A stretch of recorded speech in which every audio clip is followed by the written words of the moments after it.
Hundreds of millions of birds cross the Hula Valley every year, migrating from north to south and back, following the seasons. If one of them diverted its course, it could cross from Israel to Lebanon to Syria in a matter of minutes. While you stand there, legs planted on the ground and eyes overlooking fences, guard posts, and minefields, the birds fly over these human obstacles with greater ease than that of a hiker crossing a cattle grid, not even registering that they crossed anything of importance. You can land in Tel Aviv and drive north, past Haifa and Akko and Nahariya, past a few more towns, and the country ends. There's a cliff and a military base.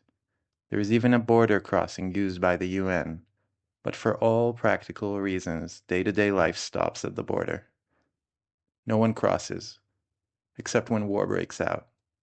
And when the war is over and the dust settles, what's left is a fence or a wall, behind which both sides stay.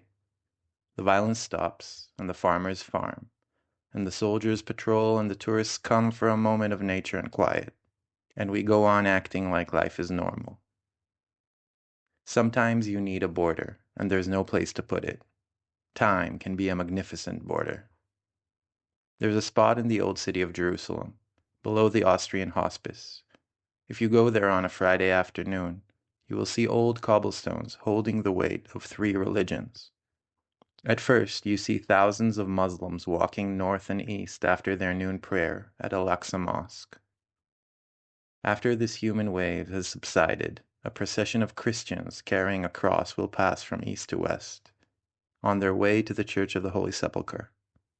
Once the procession has passed, and just before sunset, a crowd of Jews comes from Damascus Gate and walks south towards the Western Wall. But there are places and moments where a border is needed, yet both space and time are shared, and we are left to fend for ourselves. In my intern year, I was helping a resident in an internal medicine ward during a night shift. There was an old lady suffering from severe dementia who needed her IV line replaced after she pulled it out. She had thin-dyed red hair, growing in patches on her head. She never made eye contact, and the room was filled with the sound of incoherent mumbling that only paused when she began grinding her teeth with a force that was heard on the other side of the room. I couldn't get the IV in. I called the resident, and he came into the room. He sang a happy tune and held the woman's hand down in a firm grip, avoiding any form of eye contact or verbal connection. He too failed repeatedly. Every time the needle entered her skin, she tried to pull back. The teeth grinding grew louder, and the singing grew louder in response. When he finally got the IV in place, he left the room without looking back.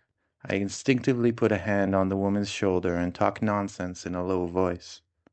I stayed there until the grinding of her teeth returned to the volume it was before we started piercing her with needles. I sat there for a long time. I don't do that anymore.